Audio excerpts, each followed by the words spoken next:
বিএনপির ভারপ্রাপ্ত চেয়ারম্যান তারেক রহমান জানিয়েছেন দ্রুতই দেশে ফিরে আসবেন তিনি, অংশ নেবেন নির্বাচনে। এলাকায় গ্রহণযোগ্য ব্যক্তিকে বিএনপির মনোনয়ন দেয়া হবে বলেও জানান তিনি। বলেন, বিগত দিনে যারা অত্যাচার নির্যাতন করেছে তাদের বিচারের মুখোমুখি করা হবে। বিবিসি বাংলাকে দেয়া এক সাক্ষাৎকারে তারেক রহমান এসব কথা বলেন। রিপোর্ট করছেন সিকান্দার রেমান। অনেক ধন্যবাদ বিবিসি বাংলার সাথে। দীর্ঘ প্রায় 2 দশক পর কোনো গণমাধ্যমে সাক্ষাৎকার দিয়েছেন বাংলাদেশের অন্যতম প্রধান রাজনৈতিক দল বিএনপির ভারপ্রাপ্ত চেয়ারম্যান তারেক রহমান। দেশে ফেরা নিয়ে কথা বলেন তিনি। রাজনীতি যখন করি, আমি একজন রাজনৈতিক কর্মী হিসেবে স্বাভাবিক নির্বাচনের সাথে রাজনৈতিক দল রাজনৈতিক কর্মীর একটি ওতপ্রোত সম্পর্ক। কাজেই যেখানে একটি প্রত্যাশিত জনগণের প্রত্যাশিত নির্বাচন হবে, সেই নির্বাচনের সময় কেমন করে দূরে থাকবো? আমি তো আমার সর্বোচ্চ চেষ্টা থাকবে, ইচ্ছা থাকবে, আগ্রহ থাকবে সেই প্রত্যাশিত নির্বাচন জনগণ চাইছে, সেই প্রত্যাশিত নির্বাচন যখন অনুষ্ঠিত হবে জনগণের সাথে, জনগণের মাঝেই থাকবো ইনশাল্লাহ।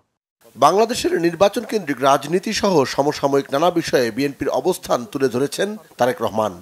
কোন একটি পার্টিকুলার এলাকা থেকে আমরা আমাদের দলের এমন একজন ব্যক্তিকেই নমিনেশন দিতে চাইব যে ওই এলাকার সমস্যা সম্পর্কে সচেতন আছে, যার সাথে ওই এলাকার মানুষের সম্পৃক্ততা আছে, উঠা বসা আছে, যে ওই এলাকার মানুষের সমস্যার সমাধান করতে সক্ষম, যে ওই এলাকার বিভিন্ন শ্রেণীর মানুষ, তরুণ, নারী, মুরব্বী সহ ছাত্র ছাত্রী, সবার সাথে যার একটা কমিউনিকেশন আছে, এই ধরনের মানুষকেই আমরা প্রায়োরিটি দিব।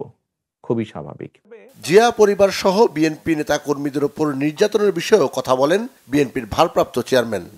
যে ভাইকে আমি রেখে এসেছিলাম সেই ভাই এখন আর নেই।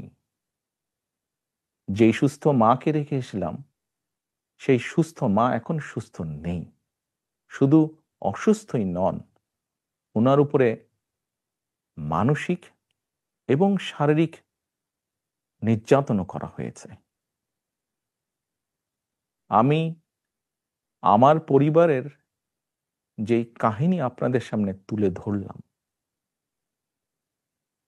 এটিকে আপনারা কাহিনী বলুন বা সংগ্রাম বলুন, যেটাই বলুন না কেন, এটি শুধু আমার কাহিনী না বা আমার পরিবারের কাহিনী না। এরকম কাহিনী বাংলাদেশের শত না হাজার হাজার পরিবারের। এই সকল নির্যাতনের জন্য যারা দায়ী, যারা এসবের হুকুম দিয়েছে, তাদের প্রত্যেকের বিচার হতে হবে। এটি প্রতিশোধের কোনো বিষয় নয়, এটি ন্যায়ের কথা, এটি আইনের কথা। অন্যায় হলে তার বিচার হতে হয়। জনগণের সিদ্ধান্তের উপর আস্থা রাখতে চায় জানিয়ে তারেক রহমান বলেন, সবচেয়ে বড় বিচারক দেশের জনগণ। বিভিন্নভাবে অবদান রেখেছে। সিকান্দার রেমান, বাংলাভিশন, ঢাকা।